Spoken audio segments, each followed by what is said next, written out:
Hey guys, Mr. Avis here. In this video we're going to talk about conversions and math skills.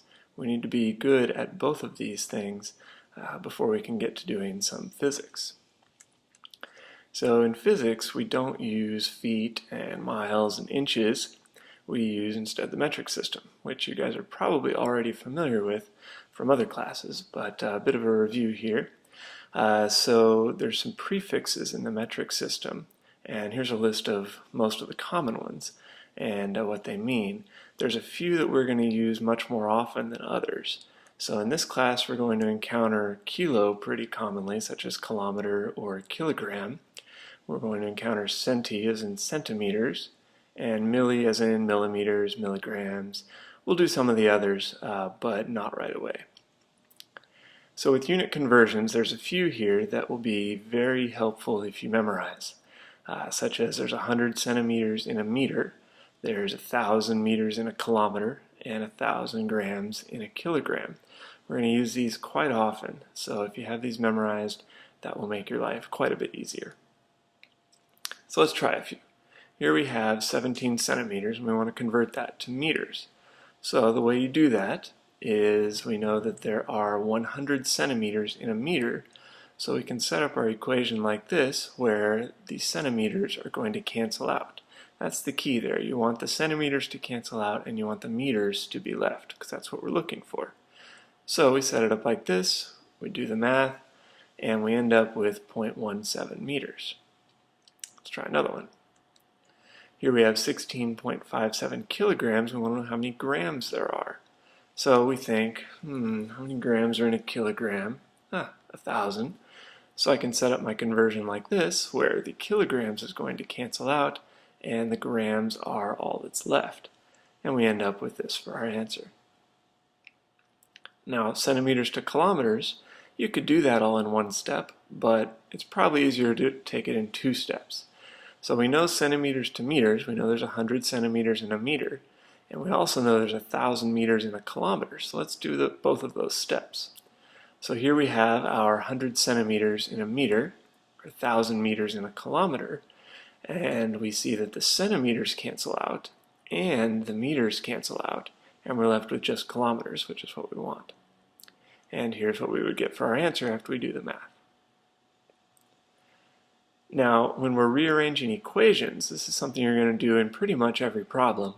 We do need to go back to some basic math skills and remember what operations undo other operations. So if we have addition, we have to do subtraction to undo that.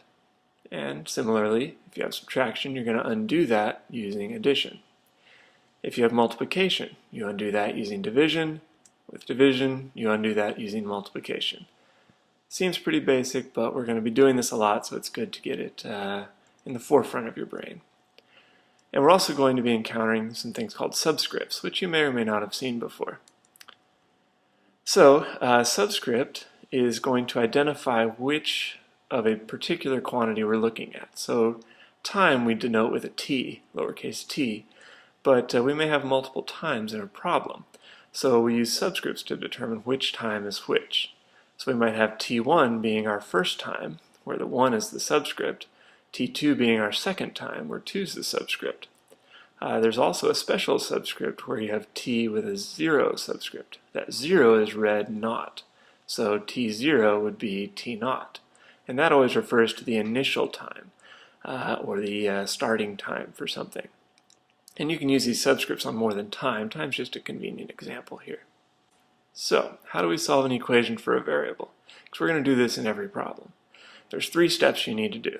The first thing you need to do is identify which variable you're trying to solve for. Sounds basic, but sometimes you can get lost if you don't know what you're looking for. Some people find it helpful to circle that variable. Your second step, clean up any fractions. With fractions involved, things can get a little complicated, so first we want to undo all of our fractions. And you're going to use multiplication or division to do this.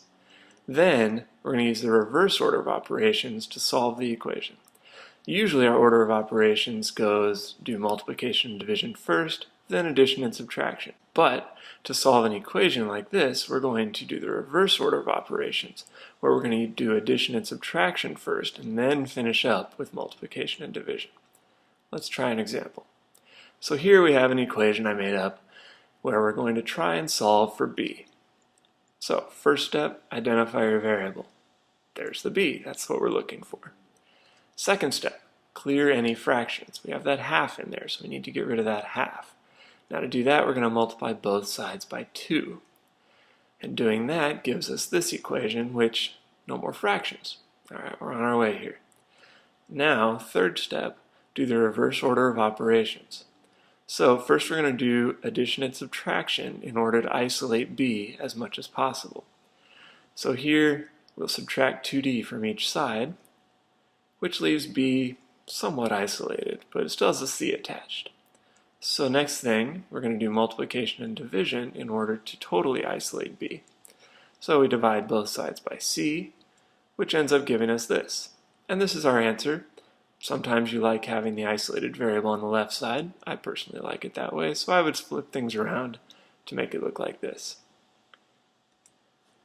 So these were some tools that we're going to need to use in physics quite a bit, so make sure you master those, and then we can get along to physics. So see you next time.